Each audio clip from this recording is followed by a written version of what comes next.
सीढ़ियों से जाना हार्ड वर्क, लिफ्ट से जाना स्मार्ट वर्क। जिंदगी में आपके सामने हमेशा दो ऑप्शन आएंगे, या तो आप ज्यादा समय और ज्यादा मेहनत कर लें यानी हार्ड वर्क, या अपना दिमाग लगाकर उसी काम को कम समय में और कम मेहनत लगाकर कर लें यानी स्मार्ट वर्क। ये लाइन आप लोगों ने कई लोगों के मुंह से सुनी होगी, think out of the box, यानी कुछ अलग सोचो। तो आज मैं करूंगा आपसे कुछ अलग बात, स्मार्ट स्टडी टिप्स। जब भी आप टाइम टेबल बनाएं तो सबसे पहले वो सब्जेक्ट पढ़ें जो आपको टफ लगता हो। अगर आप पहले इजी सब्जेक्ट पढ़ोगे तो आपके दिमाग में हमेशा टफ सब्जेक्ट पढ़ने की बात घूमती रहेगी और इससे आप फोकस नहीं कर पाओगे। डर के आगे जीत है, तो पहले जिस चीज से डर लगता है उसको पढ़कर खत्म कर दो। फिर उसके बाद ब्रेक लीजिए 5 से 10 मिनट का, और नेक्स्ट सब्जेक्ट वो होना चाहिए जो आपको पसंद हो, जो आपको इजी लगता हो। यहाँ पर आपको कोई भी स्लॉट आधे घंटे से कम का नहीं रखना है और 50 मिनट से ज्यादा का भी नहीं रखना है। एक रिसर्च के मुताबिक किसी भी सब्जेक्ट को जब आप आधे घंटे से कम पढ़ते हैं तो उसका इम्पैक्ट आपके दिमाग पर कम होता है, यानी आप अपने दिमाग की पूरी क्षमता का इस्तेमाल नहीं करते। और यदि आप किसी भी सब्जेक्ट को 50 मिनट से ज्यादा पढ़ते हैं तो ये आपके दिमाग की क्षमता से कहीं ज्यादा अधिक हो जाता है। आपका फोकस 50 मिनट के बाद कम हो जाता है, आपको समझ में आना बंद हो जाता है और आपका पढ़ाई में मन लगना भी बंद हो जाता है।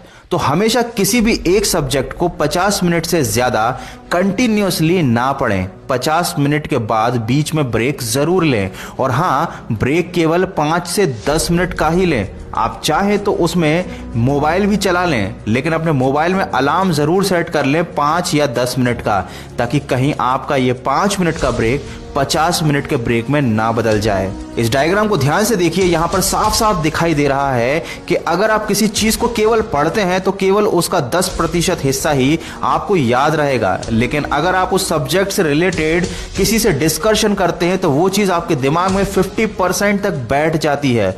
और आप यदि उस टॉपिक को किसी को पढ़ाते हैं, समझाते हैं, तो आपके दिमाग में वो चीज 90% तक याद रहेगी और पॉसिबिलिटी है कि आप उसे कभी नहीं भूलोगे। तो वाकई में अगर आप कोई टॉपिक याद रखना चाहते हैं तो अपने क्लासमेट के साथ उस टॉपिक पर डिस्कस जरूर कीजिए, और अगर पॉसिबल हो कोई आपसे रिक्वेस्ट करे तो उस टॉपिक को आप उसे समझाइए, क्योंकि अगर आप उसकी हेल्प करेंगे तो इसके साथ ही साथ आपकी भी बहुत हेल्प हो जाएगी। वो कहावत तो आपने सुनी ही होगी, कर भला तो हो भला। अक्सर स्टूडेंट्स अपने ही साथियों से ये बात छुपाते हैं कि उन्होंने कितना पढ़ लिया। अगर कोई उनसे हेल्प मांगता है, कोई टॉपिक समझना चाहता है, तो वो बहाने बना देते हैं, और ये कोई अच्छी आदत नहीं है। इससे आपका इंप्रूवमेंट भी नहीं होगा। अगर आप वाकई में स्मार्ट वर्क करना चाहते हैं तो आप दूसरों की हेल्प कीजिए, आपकी हेल्प ऑटोमेटिकली हो जाएगी। वीडियो के अंत में इतना ही कहना चाहूंगा कि अगर आपको परीक्षा से डर लगता है तो ये बात याद रखें कि जिंदगी में हमें ऐसी बहुत सी परीक्षाएं देनी होंगी। यदि हम एक ही परीक्षा के नतीजे से मायूस हो जाएंगे तो हमें परीक्षा नाम से डर लगने लगेगा, जो कि हमारे लिए बिल्कुल भी ठीक नहीं है। ये सोचिए कि परीक्षाएं और कठिनाइयां हमारे जीवन का एक हिस्सा हैं, और इसी से हमारे व्यक्तित्व की असली पहचान बनती है। पढ़ाई में ब्रेक के दौरान सुने कुछ अच्छा, जिससे आपका माइंड रिफ्रेश हो जाए और आपको कुछ सीखने को भी मिले। खबरी ऐप पर सुनिए मेरी आवाज में दिल को छू जाने वाली मोटिवेशनल कहानियां। लिंक मैंने डिस्क्रिप्शन में दी है, फॉलो जरूर कीजिएगा। तो ये था स्मार्ट स्टडी टिप्स का पार्ट 1। अगर आपको अच्छा लगा है तो वीडियो को लाइक कीजिए और मुझे कमेंट करके जरूर बताइएगा कि क्या आप इसका सेकंड पार्ट देखना चाहते हैं। मैं मिलूंगा आपसे अगले वीडियो में, जो आपके जीवन में सकारात्मक ऊर्जा को भर दे और आपको दिखाए एक सही दिशा। सुनते रहिए मन की आवाज।